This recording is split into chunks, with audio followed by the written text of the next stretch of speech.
Welcome to Screen Smart. I am your host, April Whiting, a certified screen safety educator. This show is dedicated to help you thrive in a tech-heavy world. On today's show, we have Scott Pasmore. He has been working in news for over 30 years, and today we are going to talk about how this has all changed with the rise of the internet. So please welcome Scott Pasmore to the show. Hey, Scott. April, how are you? It's great to be here with you. I am well. I am thrilled that you could be here. It is an honor to have you.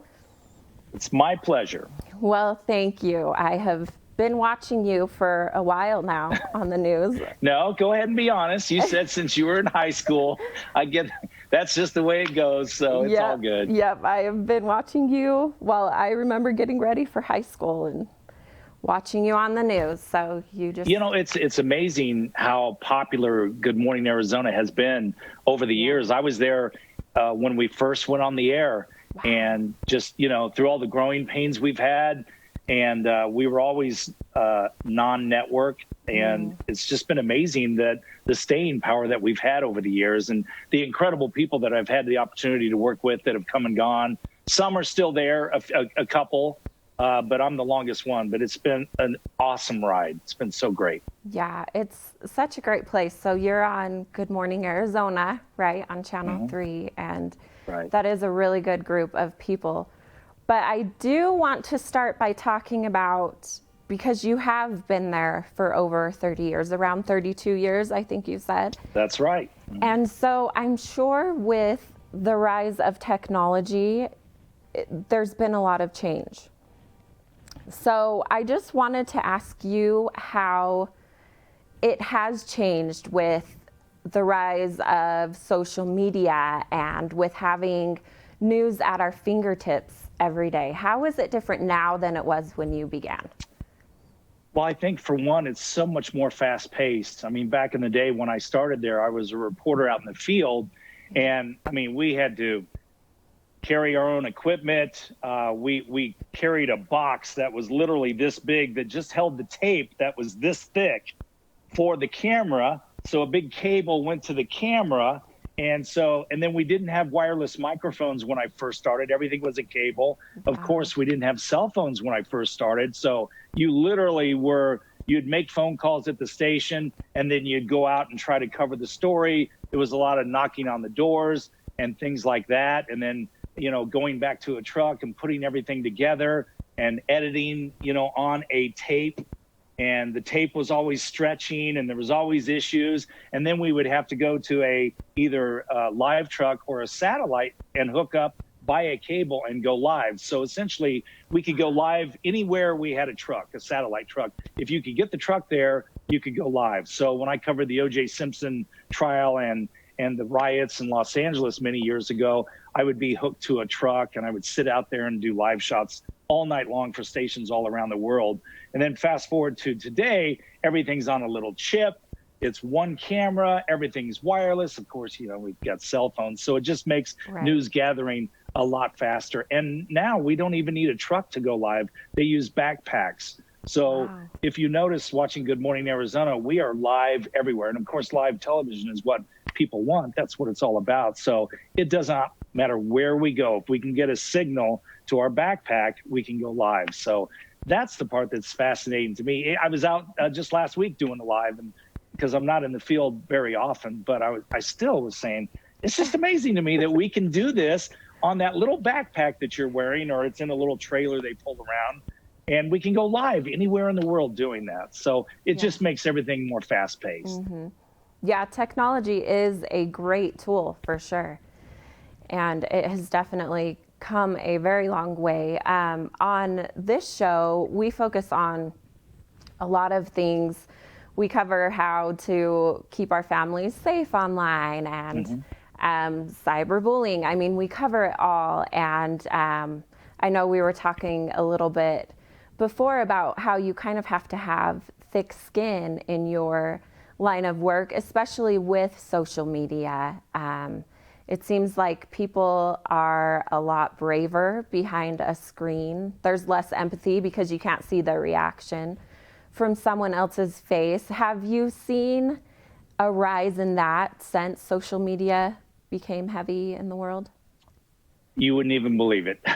You know, I think social media is great in some respects with connecting with family and connecting with friends and being able to show people what you're doing. And, for the most part, that's the fun part of it. But it's also given everyone a voice. But on the downside of that, people think they can be rude because they have a voice. So, how polarized the country is right now because of politics, one, because of the coronavirus. And of course, the media is stuck in the middle of that. And so we're the messenger. And so everybody, we're an easy target, I guess you could say. So, I get accused of being on the left. I get accused of being on the right, which tells me that I think I'm doing my job right because people don't actually know. So, it doesn't matter what you say. You could have a story one moment that's maybe something about what the Democrats are doing, and then you get, yelled at from Republicans, and then we can have something that the Republicans are doing, then we get yelled at from the Democrats. And then same with the coronavirus. When it first began, I mean, there were a lot of people out there who didn't believe it. They just thought it was something the media was making up to maybe get Trump kicked out of, not reelected. And so you got people who don't want to wear masks and not even want to leave their home because they're so afraid. And I get that. That's fine. And then you got people who, they yell at you if you don't wear your mask. So you get it from both sides, which is just part of the deal. But it is more intense now because of social media. So I think it's really made our job more difficult. I should say more challenging. But it is our job to present the facts, not take a side. We have meetings every day on doing so. We may get it wrong, but we have meetings on correcting that. So we never tell people what to do. For instance, as far as the virus, we just present the facts so people can make their own decisions, what are best for their family. So that's primarily our job. And we try to do the best job we can doing that. We have meetings every single day. We don't have bosses that tell us what to say. People think we do. We as a group, we're all journalists. We all get together and decide what the story is of the day, the different stories, how we're going to present it, fair and balanced down the middle. And so that's what we do every day. Yeah. And I think that's probably why there's been so much longevity for you and for Good Morning Arizona, is that you just present the facts. I was talking to my dad actually about this interview. He loves you because he's a big car guy and like a DIY home guy. So he feels connected to you. But he said the reason that he likes you so much is he said, I have no clue where he stands politically. And like you said, I think that's so important in your job, that you just deliver the facts without your own personal opinion. I mean, that's what we're supposed to do. I mean, you can go on cable TV and you can find a left-leaning station. You can go find a right-leaning station, but that's not our job. Our job is mostly to be local. I mean, obviously, we're not in D.C. covering politics, but we cover it from here with our local representatives and senators. So, yeah, that's what we're supposed to do. Sometimes we miss the mark, and we deserve criticism if that ever happens, but we do our best. But the other thing, and I think your dad mentioned that about being a car guy, is GMAS. I mean, our job also is to have fun. Yeah. I mean, people are getting up. They don't always want to be pounded with negative news. We have to present the news, of course. That's our primary job. But our also job is to put a smile on people's faces before they walk out the door to go to a job they don't like. So, I mean, we're lucky in that respect. So we try to have fun. Everybody on the show, we really do care for each other. We're all really good friends at work and away from work. And I hope that shows. And we just have fun. I always tell people, I've never had somebody come up to me and go, hey, that one story you did, that was so serious, that was so great. But people will come up and go, hey, remember when you screwed that story up and you said that word wrong? Or that was so funny what you guys did the other day. That's what people remember. So I always get a chuckle when people do that. It makes me feel like we're doing the right thing.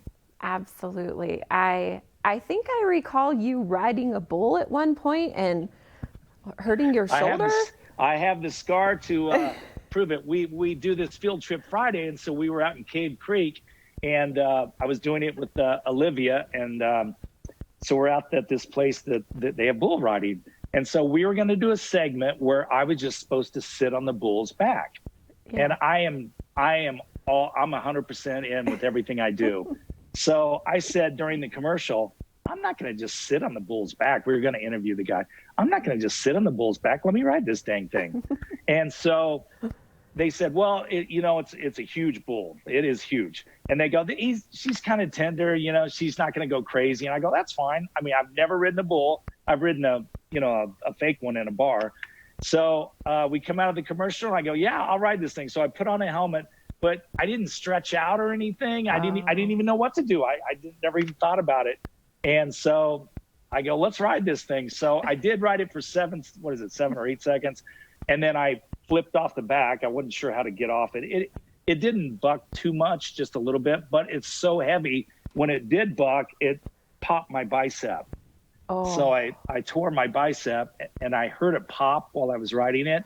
So I flipped off the back, finished the segment. We went to a commercial and I told Olivia, I go, I think I hurt myself. My bicep is killing me. So during commercials, I would put ice on my bicep. It started to kind of ball up here a little bit. So I knew I tore it.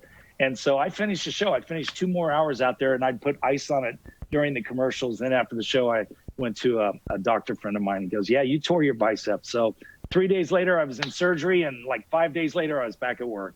Oh, well, that's a true professional right there. Either that or a little crazy. My fiance was like, I was at home going, no, don't get on that bull. What are you doing? But somebody stop him. Yeah. Hey, it makes a good TV, right? Yes, for sure. Well, so I'll always be the guy who I'll be the guy who rode a bull live on TV. See, yes, that's right. I like it. That's a good legacy. Yeah, I guess if that's all I got, I'll take it. Yep. So another aspect I wanted to talk about is with social media, because I know that you are a bigger figure on social media. And I teach families and teens about a digital footprint and how they have to be careful about what they post because it's really there forever. And we've seen people lose scholarships and jobs. Recently, that girl from The Mandalorian lost her job over a post. And so are you mindful, are you careful of what you post on social media? Absolutely. You're never going to see me in social, on Instagram or Facebook in my home with my shirt off, even though I work out and I'm really into being in shape and I appreciate others that do, but I just, it's not, maybe on a personal site, but my Facebook and everything like that viewers can look at. I would never take a picture holding a beer or a drink. I don't think there's any. There's just certain things I don't do. When I take a picture with fans or a woman, my arm is always up on their shoulder. Little things like that you have to be really careful about.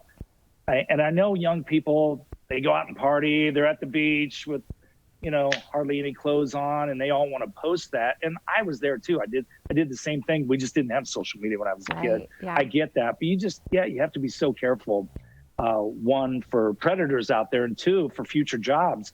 It's too easy. Of course, they're going to open up your Facebook and go, okay, well, let's see who this person is. And then they see you wasted at out with your friends and stuff. You just, I just think you have to be really careful about that. And then children, that's a whole nother issue. I'm not a parent, but you have to be so careful about what your kids post. Yeah, absolutely. Well, I do know that you have grandchildren now, right? Through your kind of, yeah. Fiance. My fiance's got 12 kids, so we're covered. We have enough. But they're a blast to be around. But I just you just have to be smart about what you put on social media. I put on my Instagram, I put fun things that I do with Lori because I'm a pilot. I love to fly. I'm very active, golf, things like that. So I put those kinds of pictures on there. And Facebook, it's pretty much I have 3 Facebook pages, one for 3TV, and it's mostly just stories and work stories, or I'll start a conversation with people. And then my personal one is just things I do, and then I have a flying one too. So it's all aviation stuff, pictures of planes and things like that. Very cool. Very cool. Well, I wanted to wrap up by asking you a few fun questions and interesting questions just because you've been in this business for so long. So I have just a few questions for you. I wanted to know, what is the hardest thing that you've ever reported on in your career?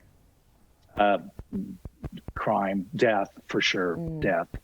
Yeah. To go to a family and try to get an interview with them after losing a loved one is extremely difficult.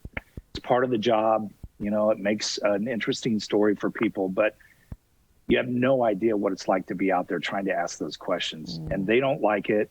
And it's, you know, it's kind of what we were supposed to do. It's really difficult. Oh, I bet, because you have to do your job, but you're also human. Right. Exactly. Yeah. Yeah. That's tricky. What's your most embarrassing moment on live TV? You know, that's hard to say because it's almost daily. I always joke that, I mean, I'll screw up anything. So, and I think people appreciate that you might make a mistake because we're, you know what it's like live TV. I mean, we have a 5.5 hour show. So somebody's going to say something stupid or wrong or whatever. I've mispronounced so many names and words in my career. It's not even funny, but you just come back and laugh it off and keep going. So probably things like that. Yeah. Nothing too major then. No, I haven't had any major goofs. You know, I've gotten some facts wrong or something will come out, but I've never said a bad word on TV. Knock on wood. I have, calm down. It's okay. My dog's over here. I've sneezed a couple times, but nothing major. That's good. That's good. So you are the morning news. So what time do you wake up? I get up at 4:00 and I get to the station at 5 and I'm on the air at 6 to 10. So I'm pretty lucky because the show starts at 4:30, and the folks that do that, I mean, they're getting up like 2 in the morning. Ooh. And then our producers get in about midnight. So they're sleeping during the day, and then they get in, you know, at midnight and start the show. So, you know, it's difficult. The really difficult hours. Mine aren't as bad as others. But as I was telling you before we started the show, it's really difficult on the women that I work with. Yeah. To be pretty on the air. I mean, they're getting up in the middle of the night, doing hair and makeup at 1 or 2 in the morning, and then worrying about their children, you know, when they leave the house. So they have a lot to handle. It's a lot more difficult than what I do. Right. Yeah, for sure. So this just goes along the lines of what I do for a living with screens and phone addiction. And so I wanted to ask you if you have ever gotten in trouble with your fiance for paying more attention to your phone than her. That's a great question, because she gets in trouble with me for paying more attention to her phone. She's just as bad or worse than I am. So, right. Yeah, probably all the time. I mean, let's face it. I mean, we're all addicted to this stupid thing. I mean, we'll be sitting here some evening and I'll be like, we got the TV on, I'm looking at my phone, and then I'll look over and she's on her phone. So I'm sure it's the same for everybody. Yep. I mean, even at dinner, it's kind of hard not to pick this thing up sometimes. And we'll go, hey, set it down for a while. But yeah, I'm pretty bad about it. Yeah. Yeah. Well, you know what I teach families is to have device-free dinners. That everybody's device goes in a basket on the table during dinner. And if you grab your device, you're in charge of dishes. Oh, I like that. So I don't know if I want to play that game. I'm going to be doing dishes every night. Right? So it might be something to try. I mean, really, you don't have young kids at home. But for those parents that have young kids at home, it's so important for them to be plugged into their kids and not their devices. Isn't it life amazing? I mean, everywhere you go, people are like, I mean, everywhere. I mean, walking, talking, we're all like this. It's kind of, it's too bad in many respects, because I grew up without a cell phone. Right. I don't know how I did it now looking back, but it was a different time for sure. Right. Yeah, same. Well, I talk about that we're missing a lot of tiny moments in human interaction. Like if you think about when you used to go to the grocery store and you'd get to know the person in front of you in line and strike up a conversation, and now everybody's down on their devices waiting in line. You know, I do that though. I like people and I love to talk, and so I love to meet new people. So I always am striking up conversations with people. It's weird now with a mask on, but I try to do that as much as possible because you never know who you're going to meet. Yeah, it's so true. And I think that's awesome that you make a point to do that, because I challenged myself last year. One of my goals is those in between moments, I was always going to leave my phone in my pocket in waiting rooms and restaurants and the grocery store. And I met so many cool people that, everybody has a story. You're right about that. And the other thing is I try to be, well, I think I'm a really nice person. So I'm always saying hi to people, or, opening the door for people, thanking people. It's amazing how when you do that, how sometimes you don't get it back because people are either in their phone or their mind's in another place. It's kind of surprising sometimes. Right. Yeah, it is. It very much is. So, well, I cannot thank you enough for being here today. I have so much respect for you and what you do and this awesome career you've had. Well, thank you. People always ask me, how long are you going to do this? I'm like, it's a great job. I'm going to ride this train as long as I can. I mean, it's the one job where I really enjoy coming to work every day. It's fun, even as hectic and challenging as it is right now. That part makes it more fun too. So I'm going to do it as long as I can. So be sure and say hello to your dad. I will. He loves you. And I should also mention that you're no stranger to Sholo.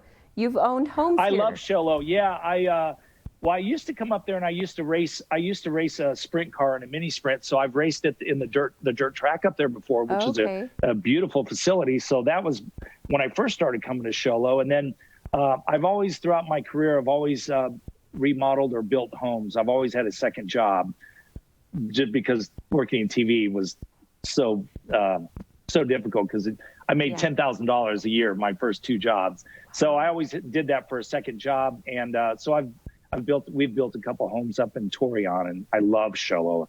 Flown into the airport up there dozens of times. Good. It's one of my favorite places. Yeah, it is a great place. So I'm glad that you come up often. That's great. So. Well, good. We'll see you when it warms up just a little bit. Yeah, when you're roasting in the valley. Totally. Then we'll be up there for sure. Yes. Well, thanks again. Thanks for being here. I appreciate it. It's been great talking to you, April. Thank All right. you. Have a good day. Anytime. As always, if you have any questions, you can find me on Instagram at The Screen Safe Project. And remember, you are your child's best app. Thanks for watching.